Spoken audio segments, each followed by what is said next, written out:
morning and very good morning. Welcome to VUEGRAPHY. Welcome to my channel. Actually, welcome to our channel. Yeah, that's the right word. Yeah. So I can see you guys are enjoying the videos lately, the content that I'm trying to make. Yes, I know it's lengthy, but most of my videos are nearly 30 minutes or more, to be very honest. And this is unfortunately I cannot make short videos. I'm trying to make short videos, but when I start talking, I just kept on talking and talking and talking, and unfortunately, this is me. I cannot. Most of all, every video of mine is no. There is no teleprompt I use. There is no script. Everything you see on this channel that is coming out from my mouth is right coming from my mind. So, and it's happening live, like no questions asked, like nothing is scripted. I just speak and speak and speak. So you can see there are too many glitches. Sometimes I skip, I used wrong word or wrong camera or something wrong. It happens, which I obviously corrected in post most of the time, almost every single time. But I'm just trying to, share the knowledge in my limited capacity. I'm not a video guy, I'm not a YouTuber, but I'm just trying to share knowledge. And I just start seeing a very good feedback, not from my neighbor, from my own countrymen, actually from US. From USA, a lot of people are, liking my work, and they giving a very good feedback. So, which is I really welcoming them with my heart and soul. And most of my traffic on my channel is from USA, which tells that people over there really wants to learn and like the rest of the world. Anyways, let's come into the topic. Today's topic is it's really eye-opening, and it's about what is not captured into the camera you cannot replicate into post-processing. What you can't capture, you can't reproduce. That's the whole idea. And that includes everything. Everything. From colors, from ISO, from details, from highlights, from shadows, even the skies, whatever you are shooting, if it's not captured in the first place through the camera, you won't be capturing, and you won't be reproducing into post processing. For example, micro contrast. If you are into black and white photography, this term called micro contrast is very common, very attractive. Not many people know about that, but micro contrast is like intertonal details at the into the shadow part, or where you really start seeing the difference between the shadows and the details. That's where into the shadows, when you start seeing details about the surface area or anything which you have captured. Those tones, those intertonal details, like from pure black to pure white, those gray tones at the very low signal. At the very low signal means their intensity is still less, but they are still there, which helps you to recognize any surface, any sharpness at the edges of the table. For example, there is a very famous exercise in order to test the micro contrast, which is wood. You go and shoot the wood. All right. Once you go and shoot the wood, you will see if the lens is sharp, if it's able to produce micro contrast, then the trunk of the tree will show you the edges. I'm not talking about sharpness. Sharpness is another thing. Micro contrast is another thing. Micro contrast basically gives you the detail.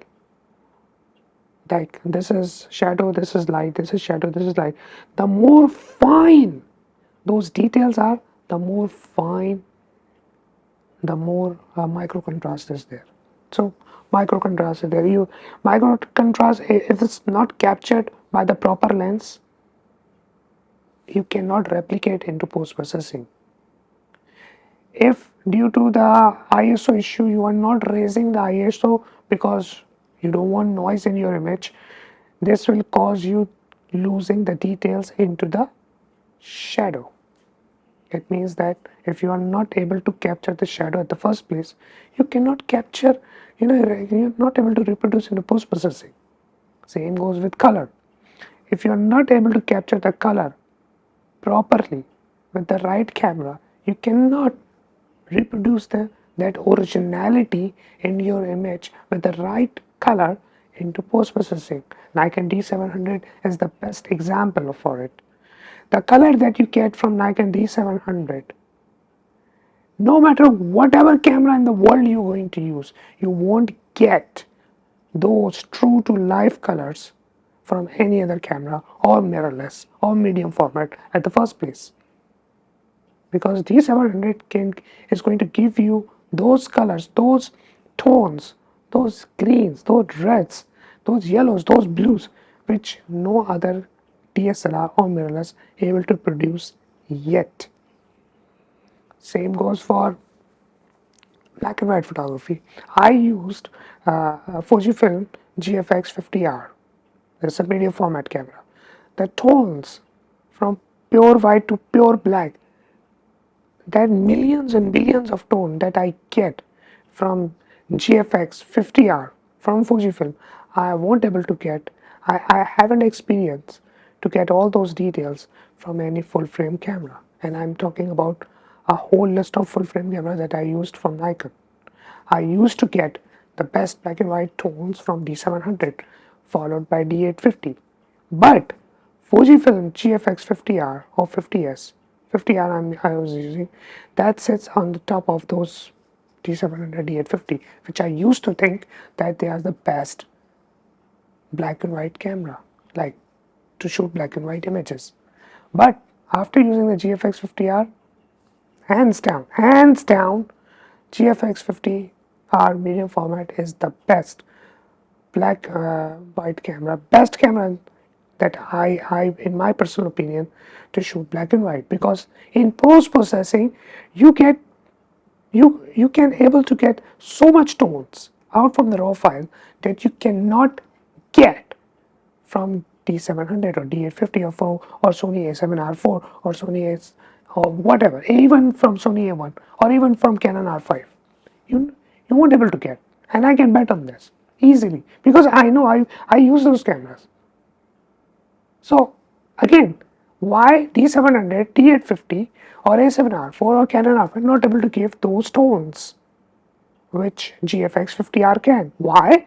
Because lenses, that's the number one point. Number two, the sensor. Sensor able to grab so much detail, so much color, and because of this filter array CFA, they're able to produce so much tones into the black and white world that you won't get in any full frame camera. Of course, the SNR firmware also plays an important role, but again, the lens, the sensor, and the SNR firmware, these three are the differentiating factor in the world of Fujifilm, which makes GFX 50R the best camera to shoot monochrome. You won't get all those details into any other full frame camera, because those cameras and those lenses not able to record all those details, all those monochrome tones. That's why you cannot replicate those tones because they were never captured in the first place. Colors, ISO, tones, regardless. So the whole idea of this video is very simple. See, I'm trying to make a video which should be short. That's what I'm trying. So far I don't know, 10 minutes anyway. So far the whole idea of this video, what you haven't captured at the first place, you cannot replicate into post processing. Simple as that, hands down. That's it. That's the reality. No matter how good you are in Photoshop, it doesn't matter. What you haven't captured, you can't reproduce. It doesn't matter if it's a micro contrast, it doesn't matter if it's color, It doesn't matter if the details due to the low ISO, it doesn't matter at all. What you're not able to capture, you can't reproduce in post-processing. You can argue all you want, well, I can do this in Photoshop, I can do this, whatever. It doesn't matter. Even if you're able to do it, you won't be able to get that real feeling into the image. Period. Period. What you are getting right from the camera, that's all you have. And that's all you have to live with. So choose your gear carefully. Choose your lenses carefully, which gives you micro contrast, which gives you sharpness. People think that they can use the plugins like Topaz plugin called D-Sharpen or whatever, AI Sharpen. If they can use the AI Sharpen tool, they can sharp the image. They can able to produce sharper image, even if it's not sharp. Again, I used Topaz AI Sharpen tool. It looks fake